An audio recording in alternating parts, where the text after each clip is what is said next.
Assalamualaikum warahmatullahi wabarakatuh. Nama saya Muhammad bin Haziq bin Muhammad Zulkifli. Nama metrik I20111028504. Subjek KAQ 1033. Nama pensyarah saya ialah Dr. Intan Farahana binti Abdul Ghani. Pada video ini saya akan membentangkan tentang sifat temperamen kanak-kanak dan cara untuk mengatasinya. Yang pertama, mari kita kenali apakah itu sifat temperamen kanak-kanak. Ialah perbezaan tingkah laku atau perangai. Setiap kanak-kanak mempunyai perbezaan perasaan, keamatan dan corak dalam memberi reaksi terhadap persekitaran. Lumrahnya ia dikenali sebagai sifat psikologi, malu dan sifat fisiologi tahap aktiviti yang mempunyai asas genetik hadir pada awal hidup, kekal stabil dari masa ke semasa dan kepribadian yang boleh diramal. Akan tetapi, sifat temperamen ini tidak semestinya melalui keturunan atau kestabilan.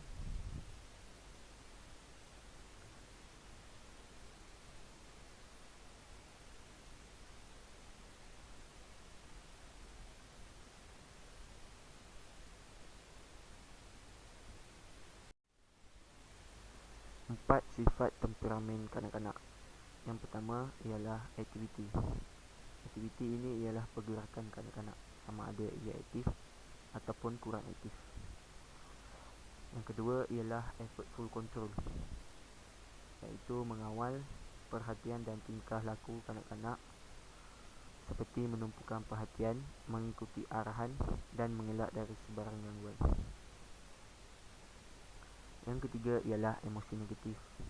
Betapa mudahnya kanak-kanak menjadi jengkel, marah dan takut. Yang keempat ialah inhibitasi. Berhati-hati dengan objek, peristiwa dan orang baru. Kanak-kanak beranggapan ianya ialah satu potensi ancaman. Cara untuk mengatasi empat sifat temperamen kanak-kanak.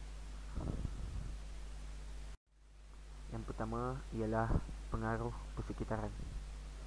Menyediakan persekitaran yang membolehkan kanak-kanak untuk melibatkan diri secara konstruktif dengan aktiviti pertumbuhan perkembangan, pembelajaran yang menggalakkan dan pelbagai.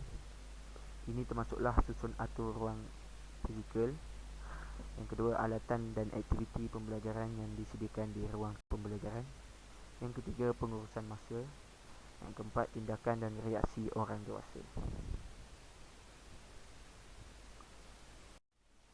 Yang kedua ialah peraturan dan jangkaan. Kanak-kanak perlu memahami apa yang diharapkan pada mereka oleh orang dewasa. Selain itu, program awal kanak-kanak perlu menyediakan peraturan yang mudah dan mengikuti kesesuaian yang membantu kanak-kanak untuk membina dan memberi perhatian terhadap keselamatan.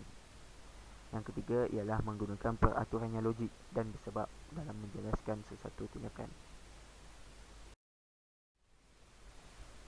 Yang ketiga ialah konsistensi dan maklum balas. Kejayaan dalam mengubah tingkah laku yang negatif bergantung kepada tindakan yang selaras atau konsisten. Ibu bapa atau penjaga perlu melaksanakan pelan tindakan untuk mengubah tingkah laku kanak-kanak untuk mendapatkan hasil yang diingini. Selain itu, reaksi yang tidak konsisten akan membingungkan kanak-kanak dan menyebabkan mereka bertindak balas dengan tingkah laku yang lebih negatif atau positif.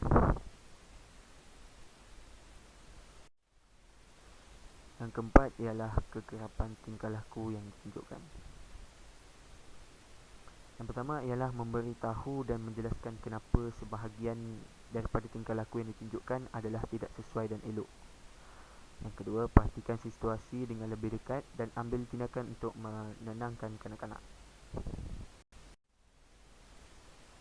Dan yang terakhir ialah komunikasi antara pihak penjaga dan taska.